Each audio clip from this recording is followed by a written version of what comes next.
Good morning to all of you.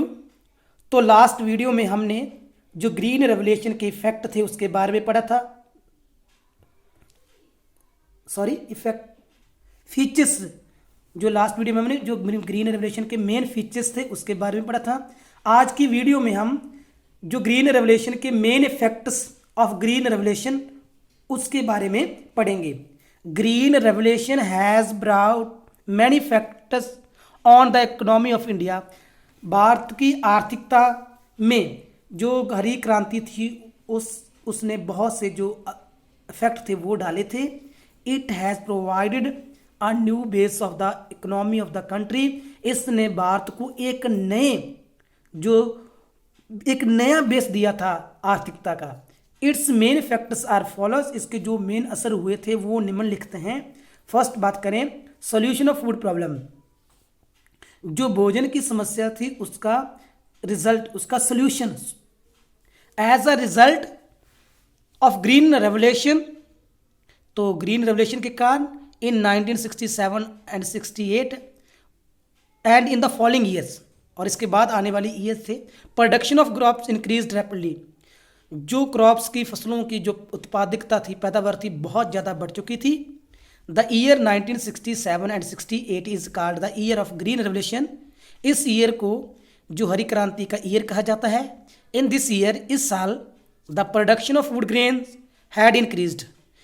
जो अनाज की पैदावार थी वो बहुत ज़्यादा बढ़ गई थी to 950 lakh tons in India. Bharat में ये 950 लाख टन्स के करीब थी। एंड इन पंजाब, अगर पंजाब में इसकी बात करें, the food grain production has increased.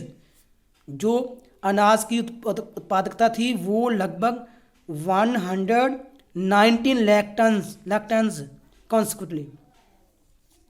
तो वो लगभग 119 लाख टन के करीब थी। Consequently per capita availability of food grains has also increased.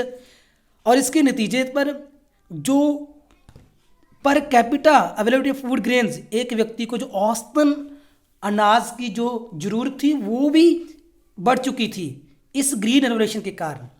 Import of food grains have decrease. जो हम विदेशों से जो फूड मंगवाते थे, लेकर आते थे, उसमें भी कमी आई क्योंकि हमारे भारत में ही इतना अनाज होने लगा। इन दिस वे, इस प्रकार green revolution has improved. Green revolution have improve revolution has proved helpful in solving the food problem of the country to a great extent। इस प्रकार जो ग्रीन रेवोल्यूशन थी वो भारत में जो फूड की ग्रेन की जो समस्याएं थी उसको काफ़ी हद तक सॉल्व करने में सिद्ध हुई थी। Second, effect on rural employment. ग्रामीण रोजगार योजना पर असर। As a result of green revolution के नतीजे पर mechanisation of agriculture has increased and on the other hand agriculture activities have also increased. जो मॉडर्न खेती थी, एग्रीकल्चर थी, मशीनी खेती थी, वो उसमें इंक्रीज़ हुआ। और दूसरी तरफ जो खेती की जो क्रियाएँ थी वो भी बढ़ गई थी। इट वॉज फियर्ड, ये डर पैदा हो चुका था, दैट अनएम्प्लॉयमेंट विल इंक्रीज, के बेरोजगारी बढ़ेगी with the use of machines, मशीनों के आने के कारण। But due to the cultivation of more crops in year, but एक ही साल में ज़्यादा फसलें पैदा करने के कारण द डिमांड फॉर लेबर, जो लेबर की डिमांड थी, हैज़ इंक्रीज, वो बढ़ गई। ऑन अकाउंट ऑफ दिस, इस कारण rural population has got employment, जो ग्रामीण जनसंख्या थी, लोग थे, उनको जो रोजगार के मौके मिलने लगे। Third, reduction in import of food grains. जो फूड ग्रेन्स हम विदेशों से मंगवाते थे, इंपोर्ट करते थे, उसमें रिडक्शन हुई। In India there has been a considerable fall in the imports of food grains due to green revolution. तो हरी क्रांति के आने के साथ विदेशों से जो फूड मंगवाया जाता था, फूड ग्रेन्स, उसमें भारी गिरावट आई।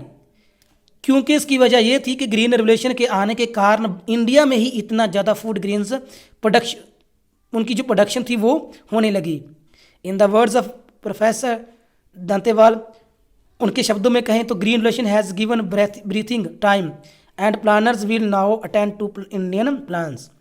तो ग्रीन रेवोल्यूशन ने भारत को एक सुख का जो सांस था वो दिया था, और जो प्लानर थे, योजना बनाने वाले थे, उनको अब वो बड़े आराम से जो इंडिया में जो प्लान योजनाएं थी उसका निर्माण करने करने लगे।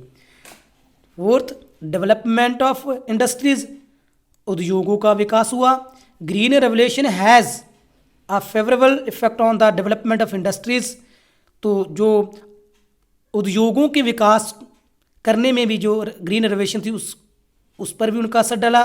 There is a considerable increase in the setting of chemical fertilisers, और यहाँ पर जो केमिकल फर्टिलाइजर्स जैसे tractor, diesel engine, manufacturing industries, तो इन सभी इंडस्ट्रीज का विकास हुआ। ये सभी जो था वो ग्रीन रेवोल्यूशन की हेल्प से हुआ।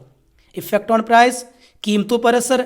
During the third 5 year plan, जो जब तीसरी 5 साल योजना काम कर रही थी, price specially price of agriculture commodities, विशेष तौर पर जो एग्रीकल्चर से संबंधित वस्तुएं थी, हैड अ शार्प प्राइस, उनमें बहुत ज़्यादा बढ़ोतरी हुई थी। However due to green revolution, but green revolution के आने के कारण the pace of price rise slowed down, तो जो लगातार कीमतें बढ़ रही थी उसमें भारी गिरावट आई इस ग्रीन रेवोल्यूशन के कारण।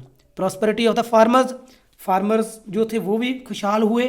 The green revolution has very much improve the economic condition of the farmers, तो ग्रीन रेवोल्यूशन ने जो कि भारत के किसानों की आर्थिक व्यवस्था थी, आर्थिक दशा थी, स्थिति थी, उसमें भी भारी इम्प्रूव किया।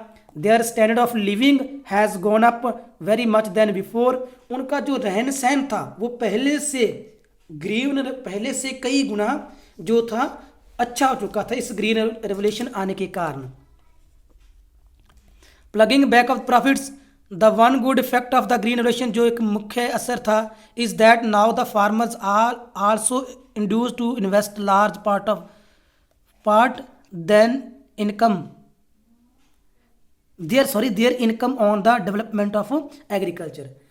तो ग्रीन रेवोल्यूशन के आने के कारण जो फार्मर्स की इनकम बढ़ी, और इसके साथ जो किसानों ने अपनी जो ज़्यादा इनकम का हिस्सा था वो एग्रीकल्चर के विकास में उस पर खर्च करना, उस पर इन्वेस्टमेंट करना स्टार्ट कर दिया। ये सभी जो ग्रीन रेवोल्यूशन की हेल्प से हुआ था।